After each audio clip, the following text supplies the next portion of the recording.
Ladies and gentlemen, thank you for watching this edition of Unpopular Review. While you're at it, why don't you give us a follow on these beautiful social media platforms known as Facebook and Twitter at Unpopular Review. But there's another one. Give us a follow on Instagram. We got funny pictures, we got updates, and we have things where we tell you everything that's going on.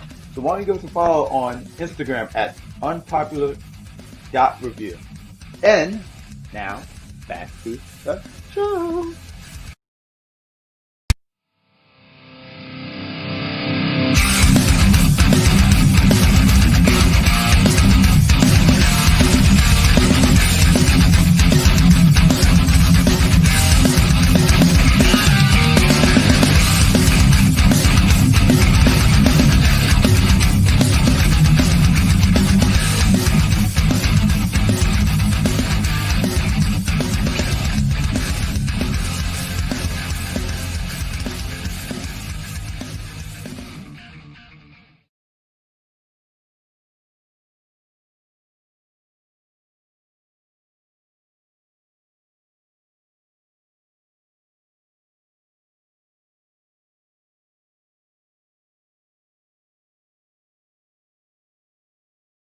Ladies and gentlemen, welcome to another edition of Unpopular Review Entertainment. Here talking about New Jack City Part 2 of our doubleheader for tonight. Let's go ahead and bring in our co-hosts. We have White Lines, that's PG version of that name, C the Superior, as well as Cash Money Brothers. You might have remember for such last episodes as Aquaman. Gentlemen and lady, how are you doing tonight? I'm doing good. Fantastic. Doing well. I didn't know that song, that Nick Cannon song, was from this movie. I just learned that after watching this. So that's interesting. Living in a new. You see the title? Yeah, the one that just played.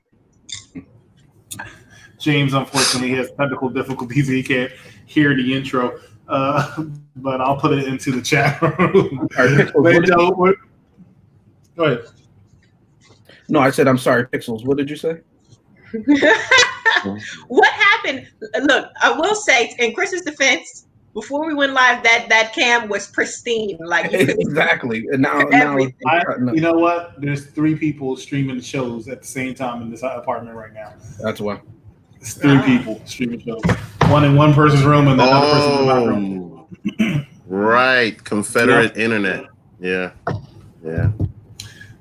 Keep paying attention to that election. Ladies and gentlemen, let's go ahead and get into the synopsis for 1991's New Jack City. Take it away, White Lines. All right. New York City in the 1980s was a different world, but money still equaled power. And when that didn't work, violence always would. New Jack City tells the story of Nino Brown's rise and inevitable fall as crack or freebase enters the drug market and profits quadruple. All right. That's such a shorter version of a synopsis as opposed to Aquaman. About an hour and a half ago, I was expecting a little bit more, but still very, very good. Yeah, it was still good. It was just that, that's my next title, the $1 Million Belt. Thanks, Michael. All right, so hey, let's jump right into it. It was the best of scenes. It was the worst of scenes. And who would like to start off with this one? Before we start, can we just tell Michael we're talking about New Jack City? Right. What is this about belts? New Jack City, Michael. Yeah, he's saying that because of this. Because I'm dressed like G Money. What the show that we're doing right now? New Jack City. New Jack City. Let me just help. Here we go. So I'll go. Go ahead. My best scene. Okay. Go ahead, C. I kind of wish they know. Well, y'all was delaying, so I said, let's get this show on the road. Best scene is going to be when Nino Brown was spoiler alert, shot dead, because that was the end of the movie, and my reign of horrible movies I had to watch was out of there. Hopefully, so worst scene and best scene. Christy, what movie are you doing next? The Devil what? What? The Devil Comes at Night. You haven't seen it, so you can't say it's a horror movie. Oh, who's in it? Spider-Man? Or are you being biased? No, you always pick bad movies. That's not biased. That's a track record. That's a track record. Well, that was my best scene when Nino died. Who would like to go next? Dang, you didn't like Nino? I didn't like the movie. Why are you hating on Nino? Why are you hating on Nino? Best scenes, please.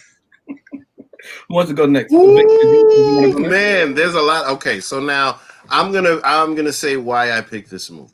Now, Okay. the reason I picked this movie is because if you lived through the crack epidemic of the 1980s, this movie was incredibly accurate. Mhm. It's something that really hit home to a lot of people. The whole purpose of the movie, in my opinion, was a response to the war on drugs. Because a lot of it was very, very accurate. I vividly remember as a little boy seeing crack bottles on the floor, seeing quote unquote glass penises everywhere. And I remember seeing, yes. And That's what you call it. You remember how he is smoking out the glass pipe? Mm-hmm. Yeah. Penis the is glass pipe. gentle. Yeah, they call it a glass dick, but you know. But yeah, no, so you know, this was something that was very accurate and very, very influential in having people stop to stop people following down that path. This movie, especially here, is a classic. It's a classic to a lot of people. Nino Brown is a character that was a very, very big part of the culture for a very long time. And I can understand Chrissy's perspective on it because she didn't live it. You know what I mean? Like it really hits home to somebody that really, really lived it and really understands what it was like out here in that time. During and like there's an echo. Okay. So now there's so many scenes that I like in this movie. One of my favorite scenes, and because it really hit home because when my family first came into this country, we came from Queens, and this place was full of Italians, and I certainly got the Moulians a few times, and I like the scene where the Italian guy goes into the spotlight to go see Nino right before they go out dancing and everything. And then Frankie Needles, he comes in and then he gives Nino a gift. And in that gift, it has a guy in like a golf thing with the rope neck and like, you know, and then he says to the, oh yeah, it's a lawn jockey. Look at that. Thank you. So then he says to him, to the Moulian in charge, all the best, babe. Which is something that's like very smug and very insulting, but it's something that's incredibly. Vic, do you want to tell them for those who might not know what that means? Do you want to tell them what Moulian means? Moulian is basically the Italian word of nigga. You know what I mean? That's the word. That is the Italian version of nigga, basically. You know what I'm saying? That's basically. Oh, thank you. Sorry, N-word. Moulian is basically the Italian version of N-word. So I really liked it. I really enjoyed it when he hit Frankie Needles in the head with the gift and chopped off his ponytail. Because that was very, very symbolic. You don't mess with a guy's hair like that. So you know, I really, really enjoyed that. I really felt that Nino Brown was a great, great, great villain in this movie. And it really resonated with me. I don't know if it's just a view, but it really, really, really resonated with me, this movie. I mean, there's so many scenes that I like, you know, I mean, cancel that bit, you know, that was crazy. But it was insane. Honestly, like, I'm having trouble finding a scene that I didn't like. All right. Okay. Before I could keep going, let me shut up. Go ahead. No, I'll jump in here, Chris. Vic brought up a lot of points, and a lot of them I share. I'm just gonna start and piggyback off of the last one when he mentioned the lawn jockey. For those who don't know, just as he said, he explained that word Moulian, what it means. The lawn jockey, again, it's a stereotype, and traditionally, nowadays you might see it with the white face, but traditionally you would see it with the black face, and it's like a little black person. For those who don't know, that is taken from an image, and you can see it. I think it's even on the portrait of George Washington crossing the Delaware. There's a little boy, and he has a lantern. Right, that boy is an enslaved boy, and he went with George Washington. He was one of his enslaved people, that he owned. And he was so loyal, as the story goes, and he ended up freezing to death, keeping watch, holding that lantern. And that is where we get that image from, that iconic image of what we call the lawn jockey. So it's a symbol from the Jim Crow era. And pigging back off of that, I'm going into the first thing that I said that Vic also said too. I find it very interesting, and I like that this movie showed it. You know, New York is known, and one of the claims to fame of New York is that it's the most diverse city in the world, right? And that's very, very true. You will find everybody from planet Earth in New York, right? And the joke being even in Men in Black and even aliens, right? That said, New York is very, very racist, and it has been, and it continues to be very, very racist. And this movie highlights that. I'm not just getting political. I'm bringing it up because this movie shows that, right? The Italians are doing the same thing that the blacks are doing, right? This black gang, the Italian gang is doing the same thing the black gang, but the Italians think themselves better than the black gang, right? And this has always been the case. A lot of times you see it sanitized, you see it from one perspective, but I like that this movie didn't shy away from that. This movie is showing New York in the 1980s when cocaine was running. You have the downfall of the mob when they started getting into drugs, and then you have the RICO laws and everything like that. So the Italians are losing their power. It's not the 1950s. It's not the 1960s. It's not even the 1970s, right? And New York in the 1980s and the 1990s was a different beast. You have Giuliani who gets in there in the mid 90s, going into the end of the century, and it's become what we call the Disney version. But let me tell you something. If you've ever been, or if you've ever seen pictures of New York in the 70s and the 80s and the 90s, people would do anything to not go downtown.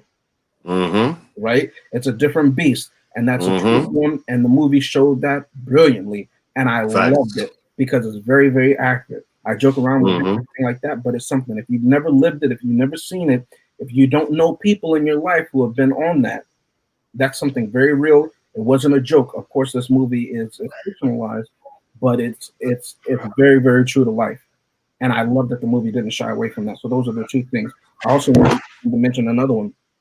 I like the sequence to take over the Carter, that building, when the brothers. Oh man! When he got the old man, when he got the gun at the old man's, oof.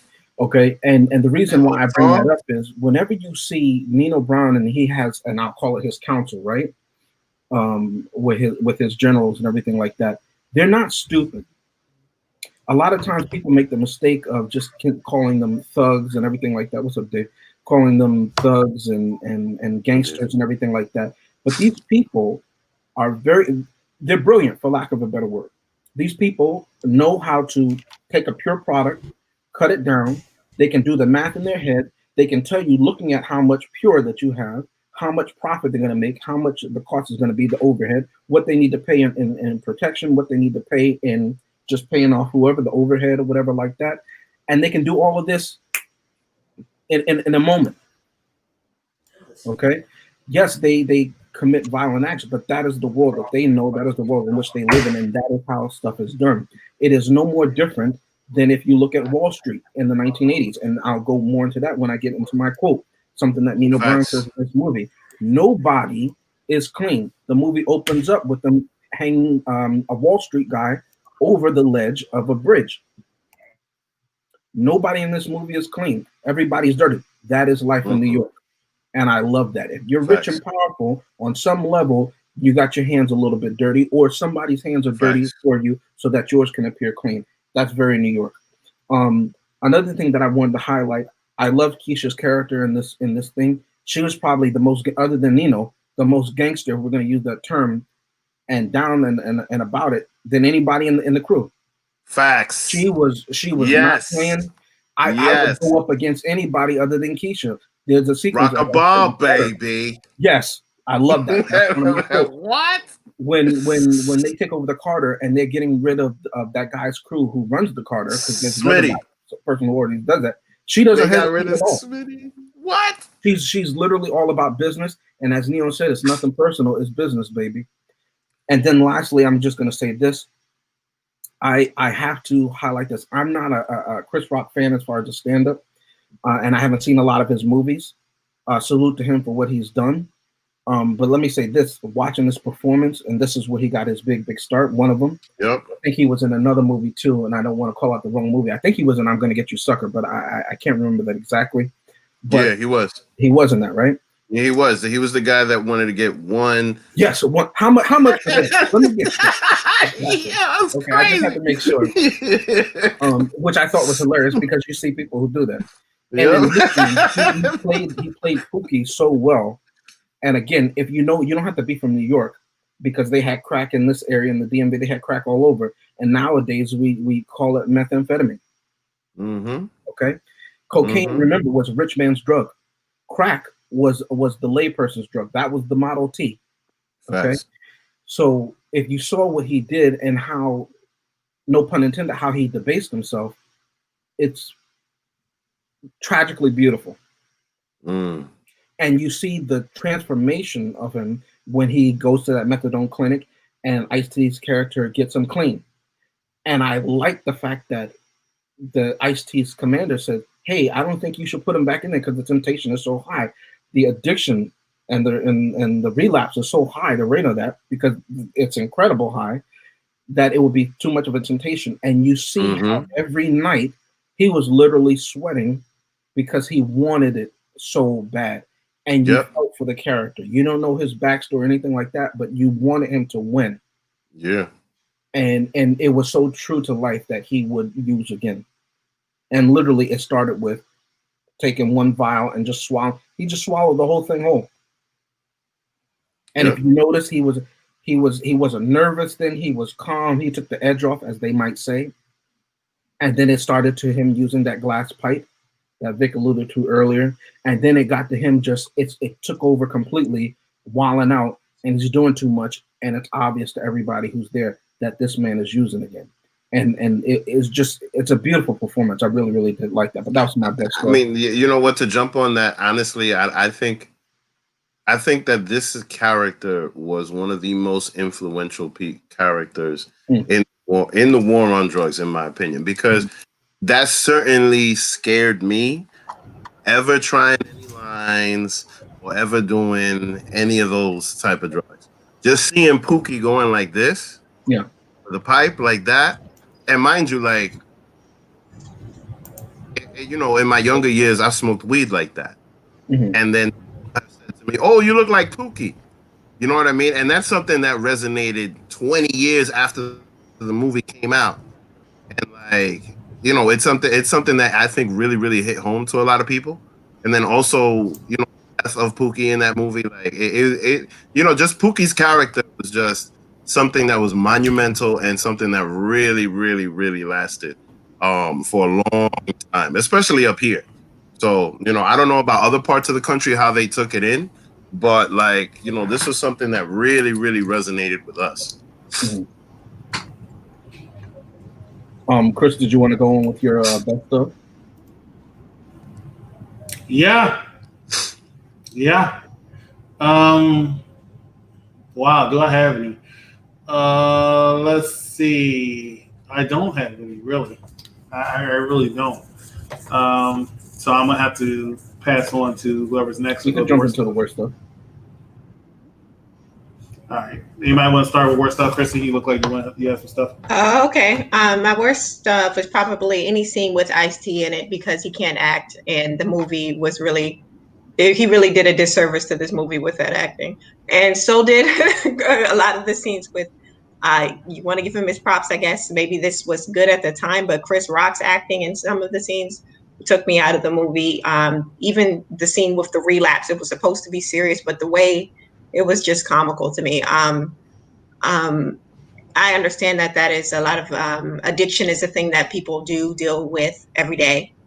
And so him struggling with that addiction throughout the movie is very realistic, yes.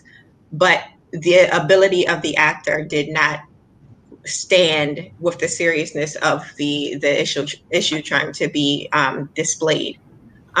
So probably any scene with Ice-T, that scene with the relapse of and trying to get him clean, Pookie, Probably my worst scenes.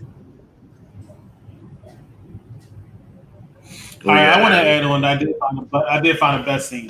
I knew it was something I couldn't remember. I remembered it now. Maybe I had what Pookie was happening. I don't know.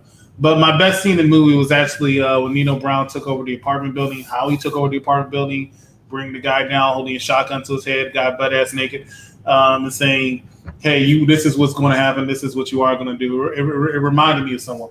So I had to say that it was really good, and as Vic would say, that really resonated with me. You want to jump into your worst stuff? I'll go after y'all. Vic, did you want to go or did you want me to go? Sure. I mean, I had trouble because like this movie is a classic to me, but okay, because it just didn't make sense, right? When Pookie relapsed and he was at work, and he was like, and mind you, he relapsed while he was undercover, and he had a wire on him, and he was the only one in the room wearing a shirt. Yes. Like that didn't make any sense to me because like they went through this whole elaborate thing, and then Pookie was just like, he got all these girls out, titties hanging.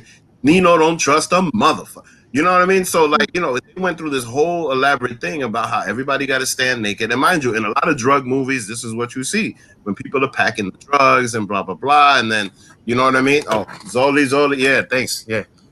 So when people are packing the drugs, it's usually everybody's like naked and so that nobody can hide anything and things like that. And mind you, the reason why he relapsed is because he had a shirt on and he threw it in his pocket. And he's a known crackhead. Nino and he's a known crackhead. So like, why would they even allow him to go in there with a shirt on, with a pink shirt on? Like it just didn't make any sense.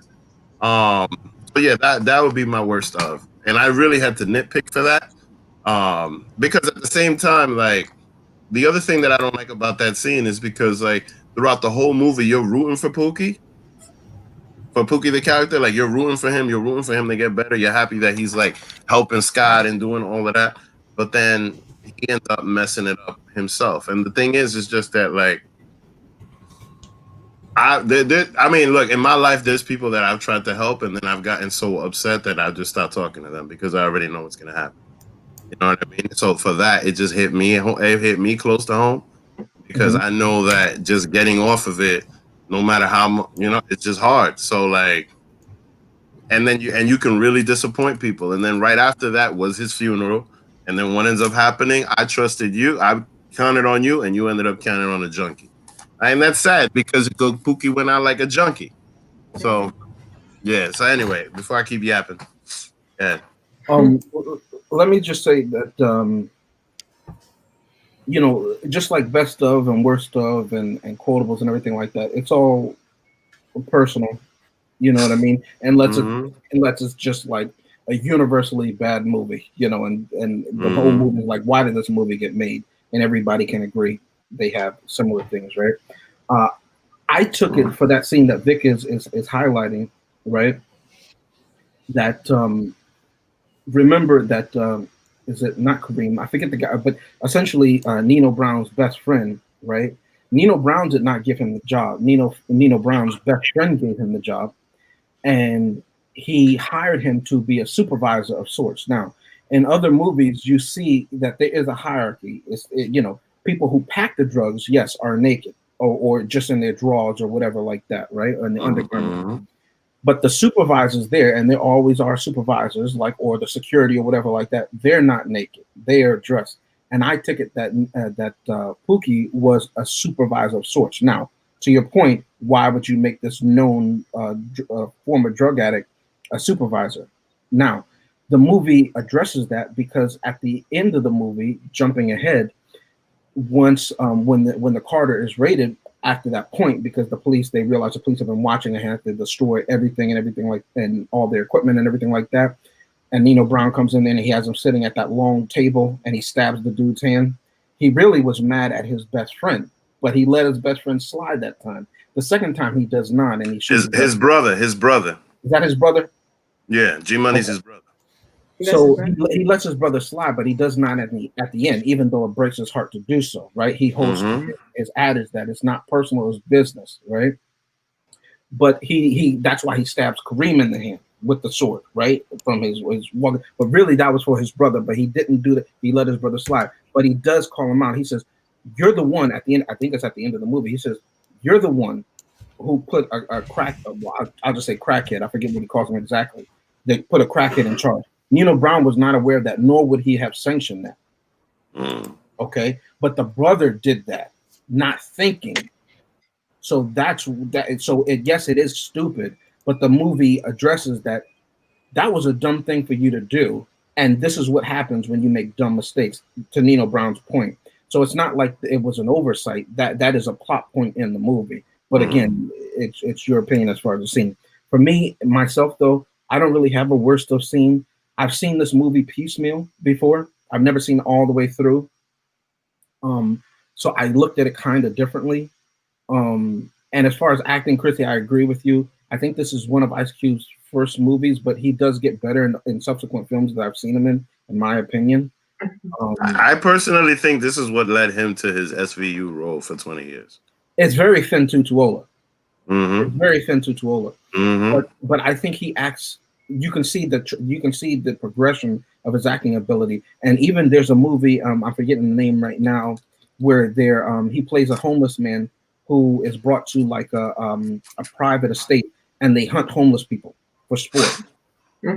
I'll get the name for you. But I remember that. Yeah. He's phenomenal. And he's like a white guy in that movie. Yeah. But you know what though? Here's the thing. The funny thing is that I remember hearing that he had trouble making this movie because not too far in the past from the time of that movie, he had a hit song called "Cop Killer," a rock song actually, which is crazy.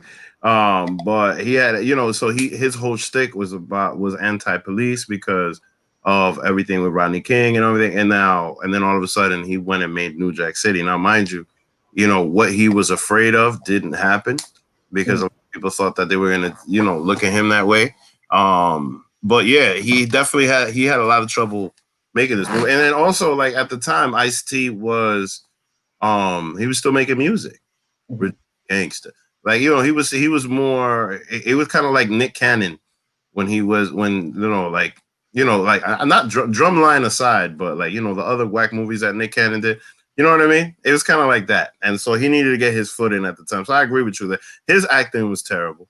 But let me just say this. My point for bringing that up, though, this is one of the things. Traditionally, in a lot of I'll call independent or lower budget films in Black cinema, that is a way for up and coming actors to get their foot in the door. So Chrissy is valid in her statement. I thought too.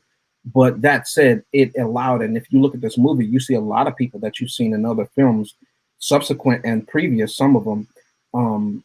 So I'm not going to disparage it too much because in another Hollywood movie they would have never been given a chance. Facts. You know what I mean? Facts. Or they probably wouldn't have been able to tell this story the way that it was told. The way that it was told. Definitely would have been. I'm never going to come down too harsh on that because that is how people grow and they learn. You know what I mean? But Christy's point is valid, and I'll say that. But personally, I didn't have a worst of scene. Okay, so I'll go with mine. If you didn't have a worst stuff scene, I had a couple. One worst stuff scene I want to mention is I always have something and then I lose it. Write it down. Okay. Pookie, right? Pookie hit Pookie right before he went off and got hooked on drugs again. There was a scene at a little beach or something like that where it was him. It was Ice-T, it was Judd Nelson, and it was Mario Van Peebles, I think, and they were discussing whether or not they wanted Pookie to go, Chris Rock to go in there and do his thing, right? Chris Rock, I'm ready, and they were like, oh, you're not ready, oh, he's ready, right? Now, here's what I don't like about the scene. They gave him to go ahead and do it, and then his friend, Ice-T, decides to run him down like a rag dog and give him a pep talk. Now, everybody knows I like the movie Suicide Squad. One of the things I liked was when Viola Davis's character, Amanda Waller, gave the Suicide Squad team a pep talk. And Will Smith made fun of how that pep talk was some bull crap. I felt like Ice-T's pep talk was bullcrap and is the reason Pookie got killed. Because Pookie seemed a lot more confident and seemed a lot more clean. And then he got all that pressure put on him from everybody, especially Ice-T. Well, Ice-T says you owe it to this person and that person and this person, this person. My mom was killed because of people like this. And you need to do it. You owe everybody. He said it to him like 4 or 5 times. You owe people, Pookie. And I felt like that was a lot of pressure on Pookie, and that's why he turned to drugs, because he couldn't handle all that. Whereas before, when I guess he wasn't thinking about it as much, he was a little bit more confident and a little bit more ready to go. Facts. I give you that. All right, James. Anyway, that was one. I haven't said anything. Yeah, right. You don't have to. Don Italian, right? He attacked. Matteo. He attacked. Donna Matteo. Neo. Yeah. Don Italian. He attacked Nino Brown at the wedding, right? You know, shot him up, a la, you know, we're going to be florists. Very familiar. Right. Started shooting up people. Nino shot back. You know, Keisha died. All this stuff, right? Then he calls to gloat and brag. Yeah, I got you. You got too big for your britches. Then he decides to go out and have lunch with all his crew right outside the daylight with no protection. That bothered the hell out of me. You should expect a clapback. You should have expected retaliation. You should have been prepared. Instead, you died like a dog. Had issues with that scene. It really, really bothered me. So those are my 2 worst scenes as far as this movie. I think everybody went, right? Yeah. Everybody went? All right, ladies and gentlemen, We'll be right back after the commercial break. Watch what we're going to review on next Tuesday, right here on Popular Review Entertainment. Right back, ladies and gentlemen. I don't know your name, sir. Shazam. Wait, for real? Say, okay. Shazam? Gentlemen. You have bullet immunity! I'm bulletproof. You're dead. Bitch, be humble. Sit down. Be humble. Sit down. Well, but I have the wrong button. Welcome back to Unpopular Review Entertainment Edition. Over here, talk about New Jack City. I am the executive champion, along with White Lines, Cash Money, Brother, and See Disappear, as always. And let's get on to our next segment, which is none other than Quotables. One of my favorite segments of this show. And there's a lot of them. Well, go ahead. Huh? Oh, me? Go ahead, Vic. Sit your $5 ass down before I make change. That is the best quote in the movie. I love it so much. And here's another one. Wait. Do I have a bottle? There's a bottle. Oh, it's over there. It's too far. Cancel that bitch. I'll buy another one. That's something that went real far. I think they've had that in recent songs. But yeah, that too. Also, am I my brother's keeper? Yes, I am. A lot of it. Oh, the last one. when the skeezer was flirting with Nino, when she was telling him how, when he was talking about how his girl couldn't have no kids, and then G Money was telling him, like, listen, man, go get your girl. And Nino Brown says to him, if I was you, I'd be looking for the pimples in the booty. I mean, rolling. And Nino Brown had some iconic lines in this movie. But he was definitely trying to be Scarface way too much. You know, my world, my money, all of that. So, but yeah. Those are the main ones, and I'm sure other people have things that are more in depth. Actually, one of the $5 one was one of my quotes. So touche. There's an echo. I can't wait to say that to somebody. Quote. It's going to be the this quote. I want to shoot you so bad, my dick is hard. Yeah, that was a good line. Yeah. Yes. Yes. That was the best acting I see did in that movie. Did you see how he was shaking? Yeah, but I believed it. I believed it. Like the intensity of that scene to speak to his acting. I believed him when he said that because he looked like he was in tears. He was enraged. You know, he said, "I just want you gone." You know, and that line is funny, but I mean, it's so descriptive. You know what I mean? Very I descriptive. mean, no, but at that point, he knew that Nino killed his mother. Yeah, It wasn't even about like he knew that Nino killed his mother. Like it was him. Mhm. That's what he found out. And the fact that he stayed so calm when he found that out. It was yeah. But And yeah, that there's a was scene when he my had one a and only gun on quote. him before when Chris was talking about it when the Italians did that hit at the wedding, and he has his gun on Nino, and he thinks like, I don't care if I die right here or not, I just want to kill you. So You should for have. him to do that at the end of the movie, that makes sense. Like it's believable because it's already been set up. So who'd like to go next? Or you just had that one, just the one, Chrissy. Just one. All right, Chrissy, you mind if I go? Yeah, go ahead. All right. So Vic already mentioned it, and I agree with him. Rockabye Baby, and that's by Keisha, who was the most, brutal. Like, and you figure she's the only woman on that council other than the one that Nino was sleeping with. So I believe that she's there by merit, right? So it makes sense that she is the most brutal and she has to be in that world, in the world of men, so to speak. So I really, really did like that. And that was her line that she said, if we're going to be cursing and this episode is brought to you by the letter R, I'm going to read a quote by Nino Brown. Look at you now, but don't start bitching up now. The brothers don't wait to get paid. And that's when they throw the guy off of the bridge. And to close it out for my last quote, I'm going to quote Pookie.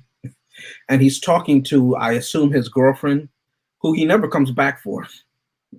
Okay, that I'm just laughing at. Once he gets clean, he says, I'm done with you. I want nothing to do with you. I don't want to take you to this clinic that I got clean with.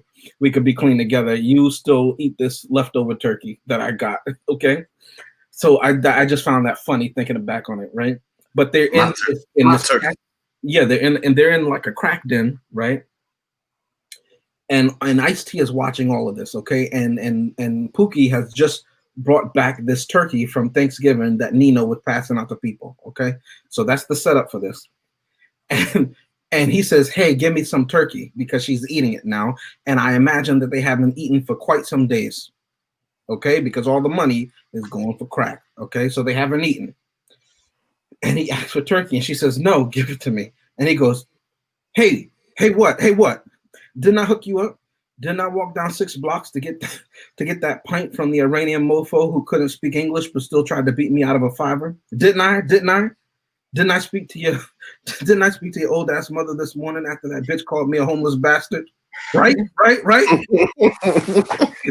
It's a serious thing because you see, like, whenever I see human beings acting like animals, and that's what this drug does to you, it to your most primal, basic, core. I don't like it. Not that it's not accurate, but I hate to see humans debase themselves. Okay. But it was funny what he was saying because they're arguing over turkey. But what Pookie is saying, I could see him being a comedian, a funny guy at work who just says some crazy off the wall stuff. And it's literally boils down to a couple who's talking about, look at all the stuff I did for you. I went to that Iranian guy. He doesn't speak the language. He still tried to beat me up over a $5 bill, right? And on top of that, I even spoke to your mother, and she thinks I'm a homeless bastard. So if they weren't on crack, I could hear them having a conversation like that at home somewhere, just arguing as couples do, right? But he still hated her mother. Them being on crack, they're living in squalor, ashy as all can be, haven't had a glass of water in days because the lips stay ashy, right? But he's like, I still can't stand your mother. And she still can't stand me. It's so human. I loved it. It was so funny to me. Chris, did you want to go? Yeah, I have a few quotables. This movie is Jack full of. Now, full disclosure, I never saw this movie before today or yesterday. But I've heard so many lines from this movie I did not know it's actually from this movie.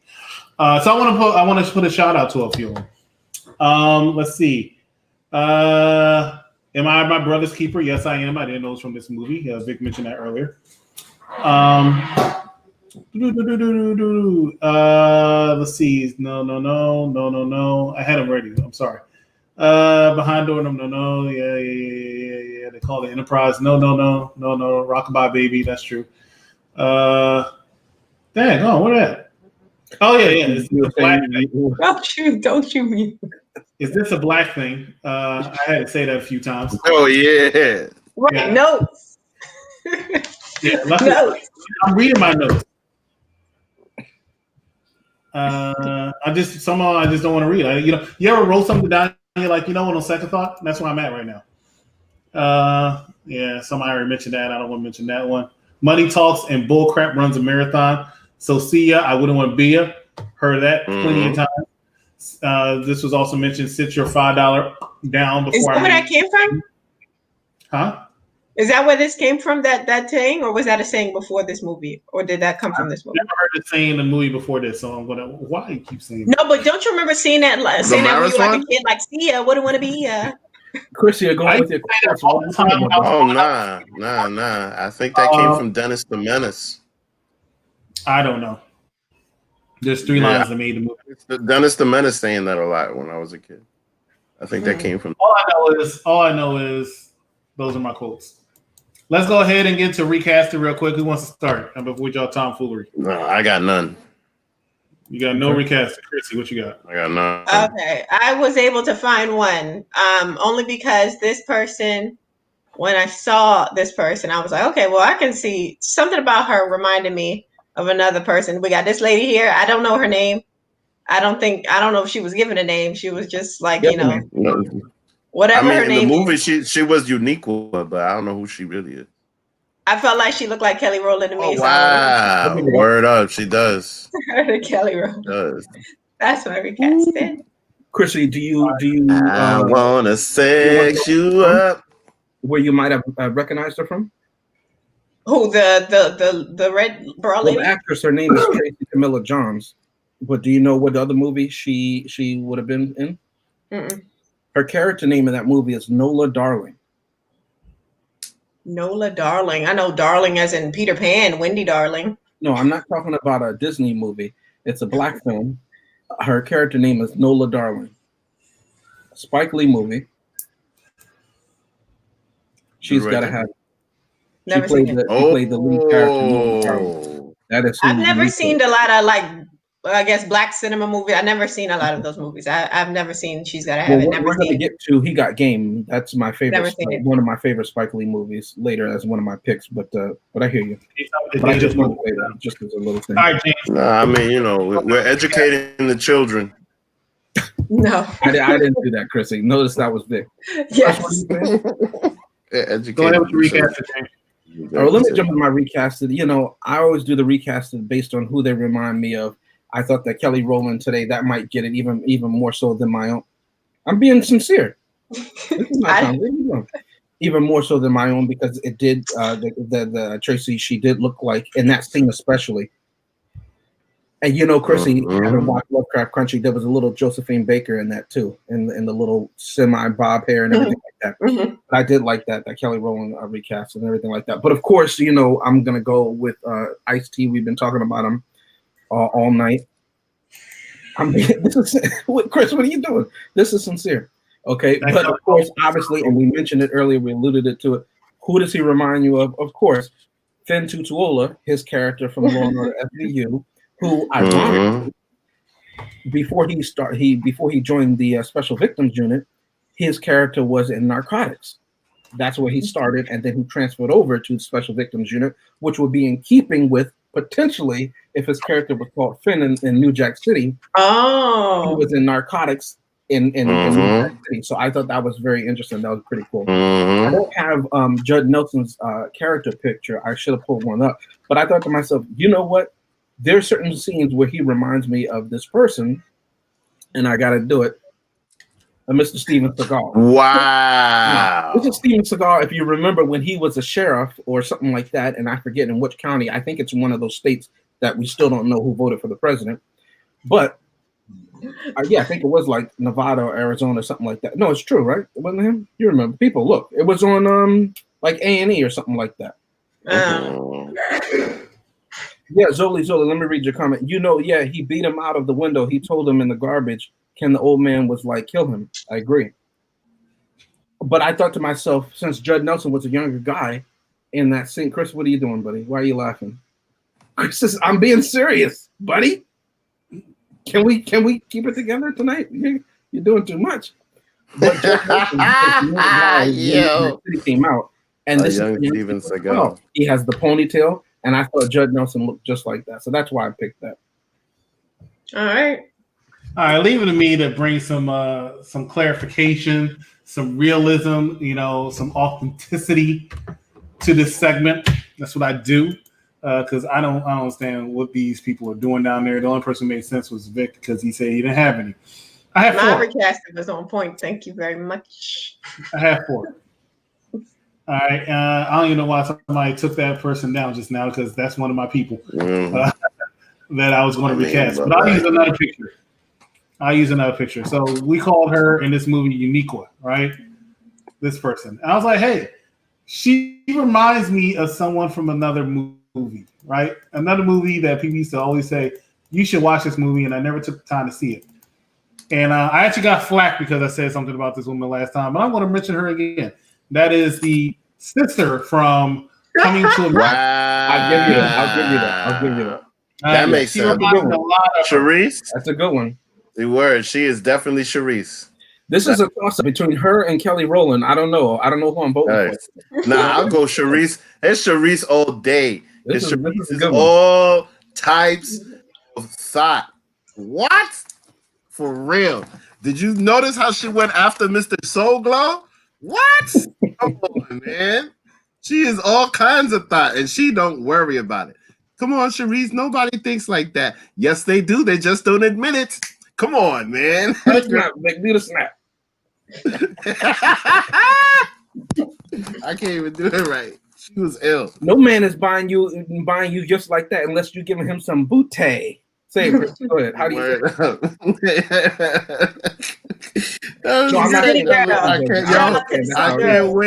I cannot wait till we see part 2 of this movie. I'm gonna go ahead and do that.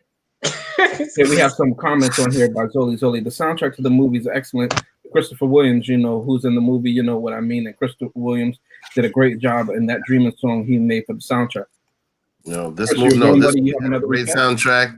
Chris, like, it came out with Chris. Yeah, I have another recast. Chris Rock. Chris. Right. Just a little known fact. I found out that he was actually supposed to be originally played by somebody else, but they had timing issues. But the person that I found out was supposed to play him, I actually agree with. Not that Chris Rock did a bad job. He looks like a crackhead. But anyway, here. Yo, that would have been crazy. Now, I also want to add that I should have mentioned this in my worst scene. Chris Rock's first scene in this movie. What was he doing? Why was Martin busy? I don't remember. But he was probably playing Jerome. Okay, that's true. So Chris Rock's first scene in this movie, right? I didn't understand a damn word he said. Yeah, I'll use the D word. I didn't understand a damn word he said. If you go and watch that first scene that he had in this movie, he was speaking a language that only Chris Rock can understand. All right. What are you talking about? Even close caption had to say inaudible. I understood every word. What do you? I mean, I don't know how to speak hood. Well, you said you had a pass, Vic. But so it's like I did not understand anything in this movie he was saying in the first scene in this movie. I was like, what are you saying? I don't know what you're saying. That was another recaster. Here's another recaster for you, in case that wasn't enough. Let's see who we have here. What's his name? I don't remember his name. Oh, yes, I do. Yes, I do. I remember his name. This guy's name is not Cosby, right? But his name is Bill Cobbs. Actually, Cosby would have been perfect for that role. All right, no spoiler. So when I first saw him, I had to rewind the movie first time. Hey, spoiler, I actually had to pay for this movie. Yikes! And I did. I had to pay for it. And when I learn found technology, man. No. I found a stream, but it wasn't what I wanted, so I decided to go ahead and pay for it. It was only $2.99. It wasn't serious. So when I first saw the first scene that guy was in, I was like, he looks familiar. I had to rewind it because I thought it was the actor, but it wasn't. But this guy, I'll give you that.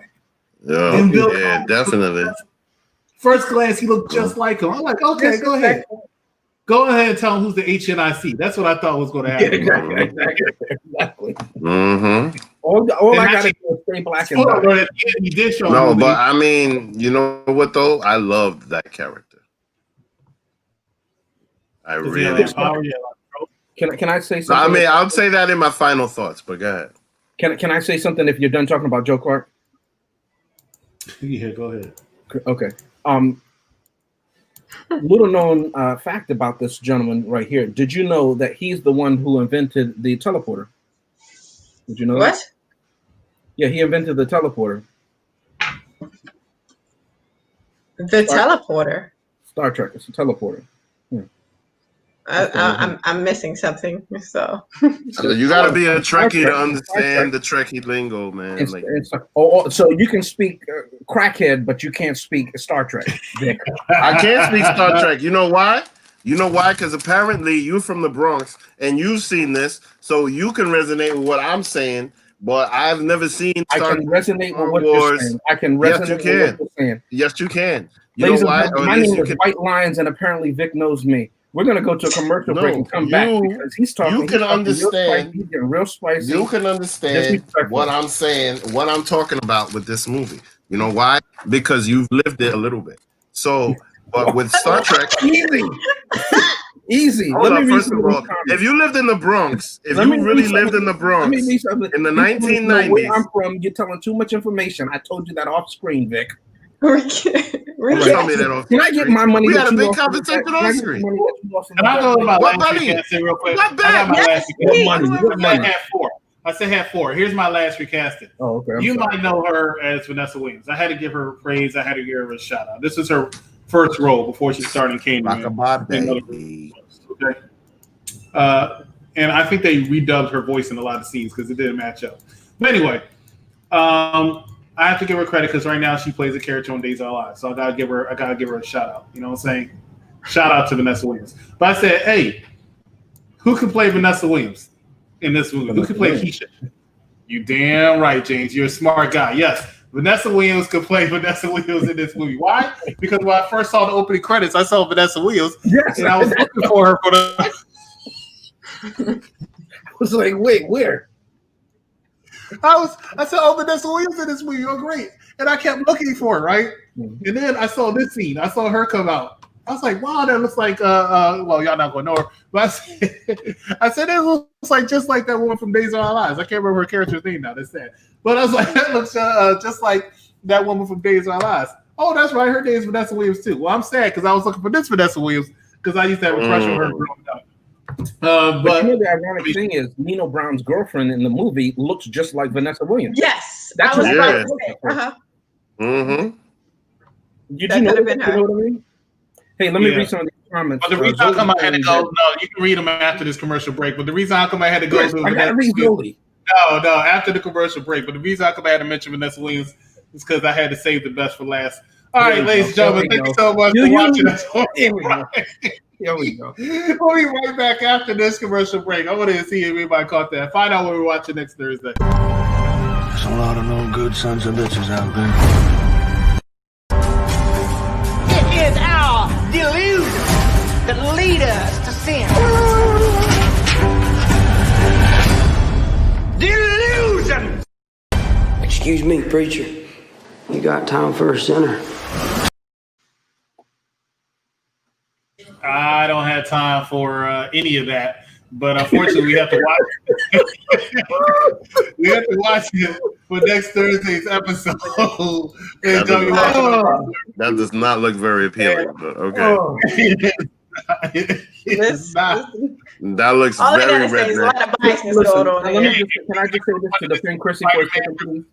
I just want to defend Chrissy for a second. Let me just say, I've never seen a movie about methamphetamine, and I'm kind of looking forward to seeing what it's like. So, Chrissy, you did a great pick, okay? That movie, Methamphetamine, a.k.a. Deliverance, I'm sure it'll be interesting, okay, Chrissy? I just want to support you and your choices, okay? Never seen it. One thing I will say, one thing I will say, Chrissy, I will watch it with an open mind. But what open mind, open thoughts, final thoughts, and that's what we're going to go through right here. See, raise your hand because you want to go first. Yeah, I'll go first. All right. Spear, take it away. New Jack City. All right. So this movie is trash. I didn't like it. I feel like you have to grow up. Wow. You have to grow up. You have to. This is my final thought. My final thought. You have to either grow up with this movie, or you've had to like live this life as Vic. Yes. The movie's trash. The acting's trash. The special, the dubbing work is trash. It's like who dubbed this movie? It was ridiculous. They didn't even attempt to time out the mouths with the words. That's why I mentioned with Vanessa Williams. I'm sorry for interrupting, but that's exactly what I was talking about. Preach it, Chrissy. So, it's just a crap movie, guys, and I understand the nostalgia of it if you liked it when you were younger. And I believe me, that's how I felt about Casper before I rewatched it and realized that yes, that movie too was trash. So this movie, I'm going to have to give. I understand it. It's probably one of the first movies that talk about drugs in the community and blah blah blah. I'm sure it was very prolific at the time, but it's a time capsule. And it's bad. You do not want to go back and watch this movie unless you've seen it when you were younger and enjoyed it. Then you can go back and rewatch it. But you just coming in as never seen it before, you will not enjoy this movie. Horrible movie. The thumbs down it deserves. Boom. Bye. Who's next? Well, children clearly don't like this movie, but it's okay. That's all right. You know why? Because, like she did say, and I will piggyback on that, this is definitely a time capsule. And that's one thing that I appreciate about it. Now, the whole moral to the story, especially if you're a church-going person, is that you shouldn't idol worship. The old man kept calling Nino Brown an idol throughout the entire movie. And then it just led back to every single scene where the old man almost killed Nino Brown, he would say something from scripture. And he would keep talking about how, Nino's killing his own people and how, people shouldn't be following this one substance and make it your God. And that is something that they tried to express in this movie, because that's pretty much just what happens. I mean, if you ever... All right. I mean, I'm not trying to say that I grew up in the grittiest of the grittiest, but the reality of the situation is that for a long time, that was the reality of a lot of urban America. And at the end of the movie, they always say that there's a Nino Brown in every city. I mean, clearly, New Jack City is supposed to be a fictional city, but clearly is New York. They don't say any of the boroughs, any names, any things like that, but clearly is New York. You see the Twin Towers, you see everything. Like she said, if you lived it, then you're going to enjoy it. If you grew up with this movie, you're definitely going to enjoy it, because it really, really resonates with a lot of that past. And yeah, I mean, this will always be one of my favorite movies, especially like if I want to just go down memory lane. Yes, the acting wasn't the best, but the story that was being told here was amazing, because it's very, very accurate. And truth be told, a guy so with so much gluttony, because this was basically like the Black Scarface, but just with a lot more detail and and in my opinion, it was just better than Scarface as far as like telling the drug story. But yeah, clearly this is going to be a thumbs up from me, because this literally is one of my favorite movies in the world, because it's riddled in facts.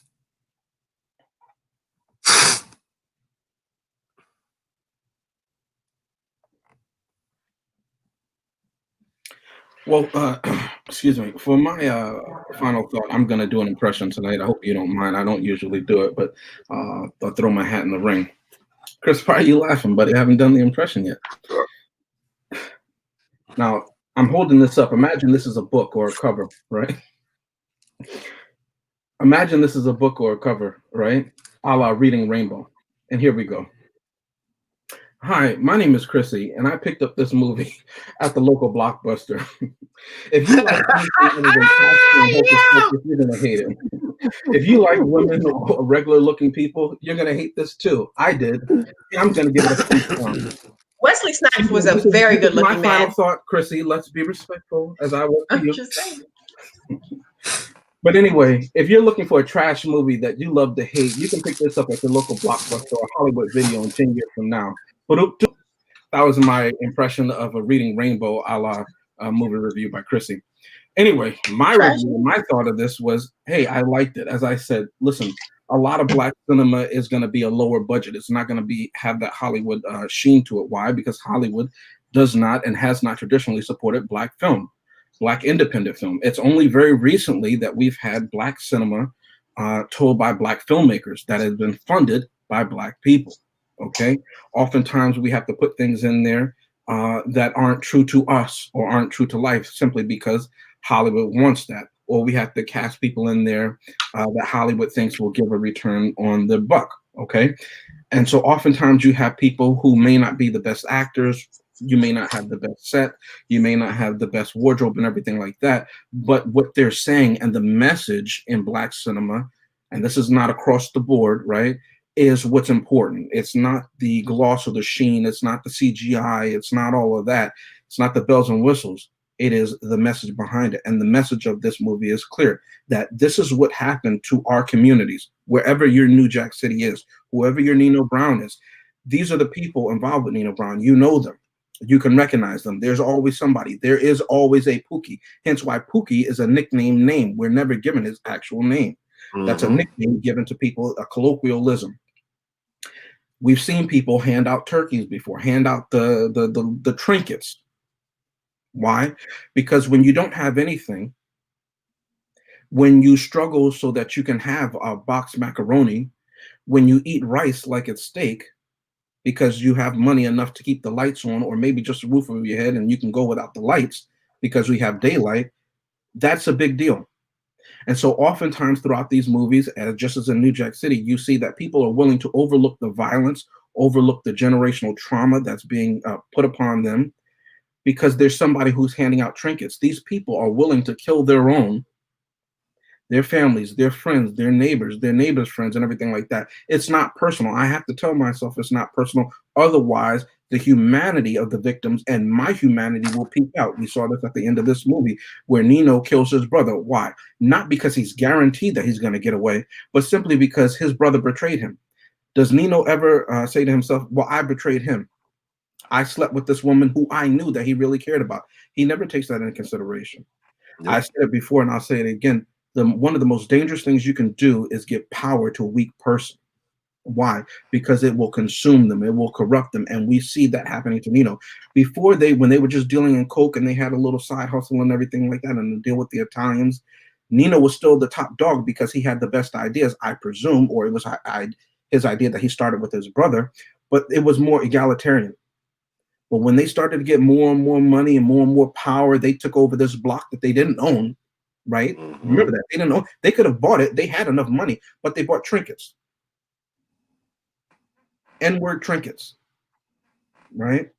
Oftentimes we have the money, as I said earlier in the episode, we have the genius and the business acumen to go about and take this money, as you've heard many rappers say before, take $10,000 that you would have spent on jewelry or you would have spent on some car from somebody who doesn't give a damn about you or some Italian company that they talk about you or they make some clothes with a noose on it, and you could have invested in that and you could have bought up a whole block somewhere legitimately and you could have been out of the game.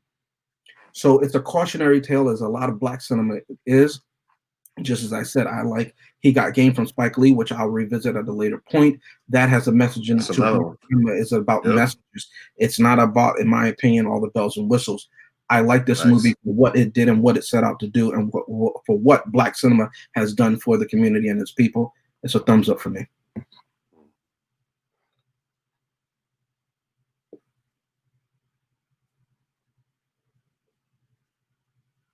And Krista's final thought is?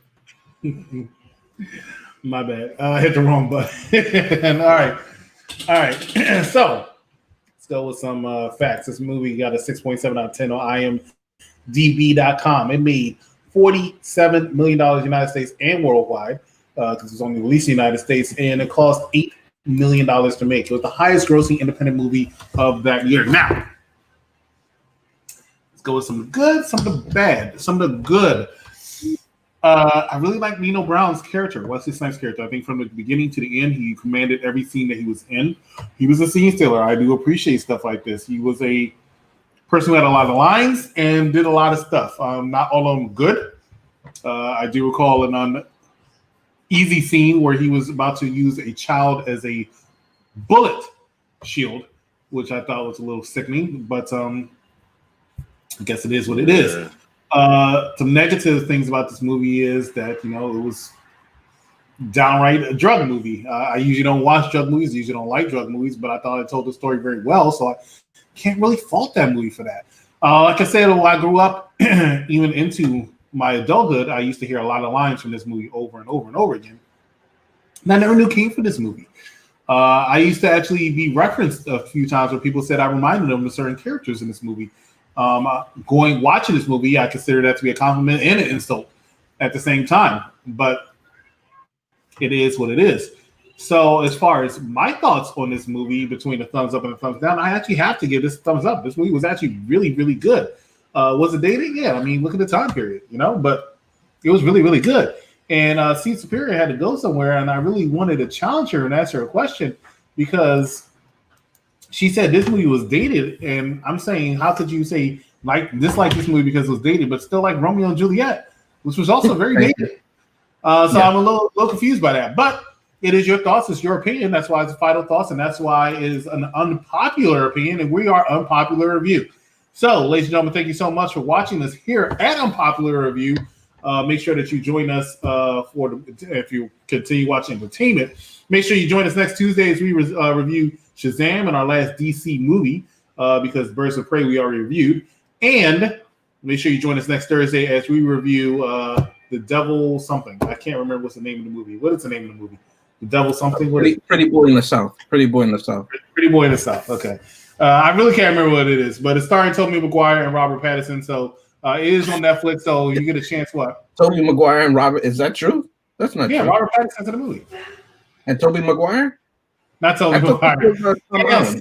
Spoiler alert on my recasted already.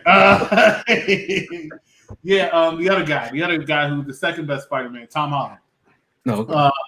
But that's happening next Thursday, 9:00 p.m. But thank you so much for watching us here tonight. For White Lines, for C Superior, for Cash Money Brothers, I am the Executive Champion. Thanks for watching this double header episode, and we will see you next time right here. Cash Money Brothers. Good night, ladies and gentlemen.